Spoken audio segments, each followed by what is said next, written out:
Georgina Pazcoguin. She is a ballerina with the New York City Ballet and is the first female Asian American soloist. She has a new book out. Everybody's talking about it. It's about her life in the ballet. It's called Swan Dive, the making of a rogue ballerina. She's here with me on the couch this morning. So nice to see you, Georgina. Thank you for having me. So why do you call yourself a rogue ballerina? It's a play on the word. Rogue, you think a negative connotation. I'm grabbing hold of that word and the facets of me that I've been told don't make me a ballerina or are a hindrance to me achieving my goals. I've turned them around and made it, those things are what make me stick out and make me special. And I think that's something everyone can grab hold on and apply to their own lives. I love it. The book is so real, so authentic.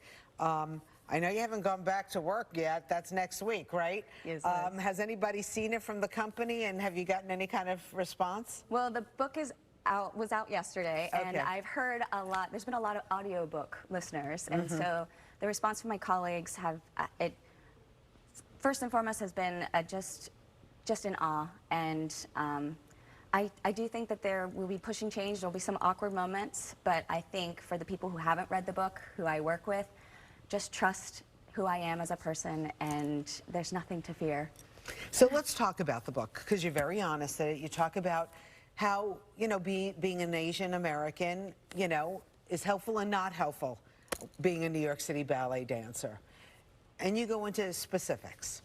Yes, I mean, ballet was created in the time of Louis XIV, and we've not done the best job of shifting and evolving as societal views change. And so what my activism through Final Bow for Yellowface, and just by being the first Asian American female at City Ballet, just by holding space there, walking in that room on Tuesday, is saying that I'm holding my colleagues and myself accountable for making our stages as diverse as our audiences are.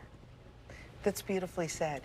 And you really get into a lot of things. You talk about some of the problems that you've had. You name specific people. Let's talk about Peter Martins, who was the head of the company at one point. What was your relationship with him? He was the artistic director, and as artistic director, he has full say over my entire artistic career. It's not what I try to explain to people who might not have been steeped in ballet culture is that I don't necessarily get to audition for roles. They are chosen for me. My schedule is sent out 48 hours in advance. That's not a lot of time.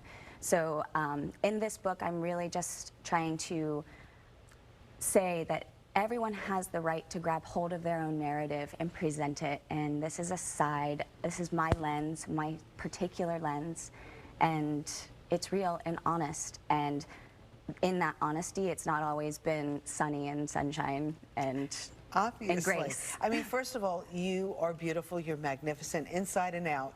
In the book, you talk about they body shamed you at one point, and really, I guess you felt compelled to go get liposuction. I struggled so much with the comments about my body, and it happened at a time where I was so young. You get into the company at the age of 17, 18, essentially still a child. Who knows what they're doing at that age? And then you're thrust into achieving this amazing goal of being a ballerina. And I just, after years and years of trying and failing, and this is my heritage, this is my body type, I am never going to be what the aesthetic was that was promoted and raised up. And so instead of suffering and not eating, I decided it seemed safer for me. That seems like a wild thing to say at, what, 9:15 in the morning. But liposuction was safer for my mental health, since we are speaking about mental health across the board. With the Olympics happening, as an athlete, as a woman, as an artist, it was the safest thing for me to do. But everyone has to make their own decisions. I'm not up here saying that this is what you should do when someone body shames you. Absolutely not. I live in a very extreme environment. I have a very extreme workplace, and this was how this is my best way at assimilating. So you also talk about in the book your relationship with Amar Ramazar, who at one point was let go from the company and then he was allowed to come back.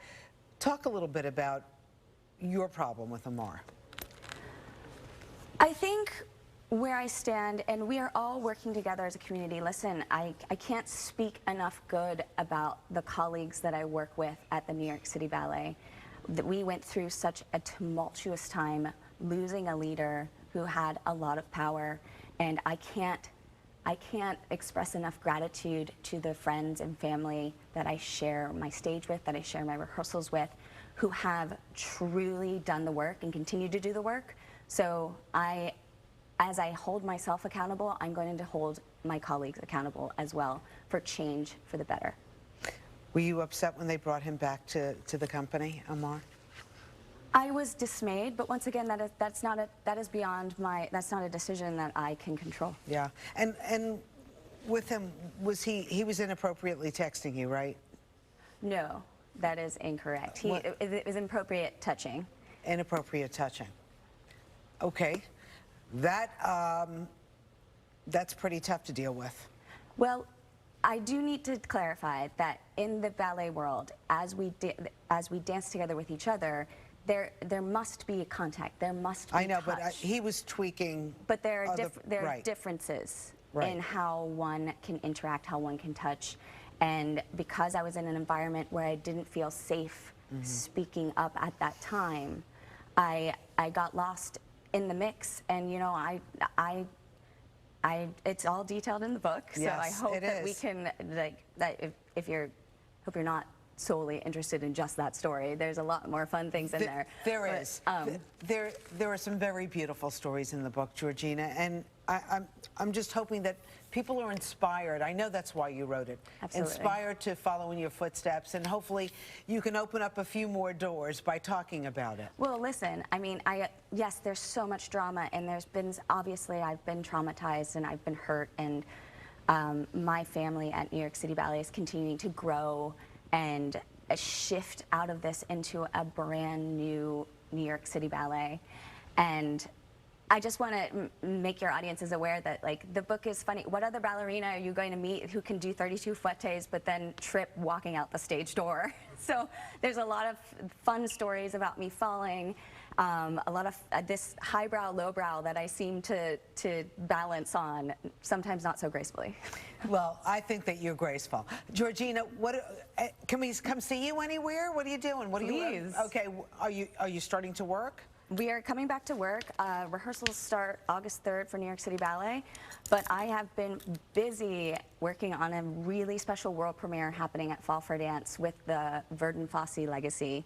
It's called Sweet Gwen Sweet, and it's 3 performances that were done on TV that have never been performed on the stage. So we are piecing those together, and I hope that you will check those out when it happens. And I'm also curating an evening of dance at the Little Island Festival. Fantastic. Can people follow you at your name for, information on how to see you dance? Yes, I'm on all the things. Okay, all the social media platforms. But you can definitely find all of those, what are they called? The handles. The handles, yes. At georginapazcoguin.com. Pazcoguin. And by the way, you're half Filipino, half Italian? Yes. Fantastic.